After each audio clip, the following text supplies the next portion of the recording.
48 peligrosos pandilleros involucrados en homicidios de policías y soldados en El Salvador fueron trasladados el miércoles al penal de máxima seguridad de Zacatecoluca, en el centro del país.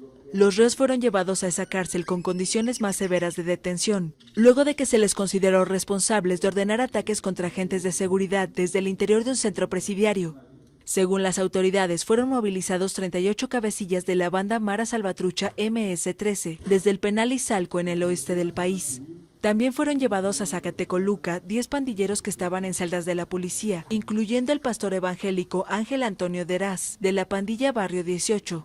Fue trasladado además el pandillero Luis Alberto Castillo, uno de los 100 cabecillas más buscados por participar en la muerte de 11 personas y ordenar el homicidio de otras 8, incluidos policías, soldados, agentes municipales y empleados judiciales.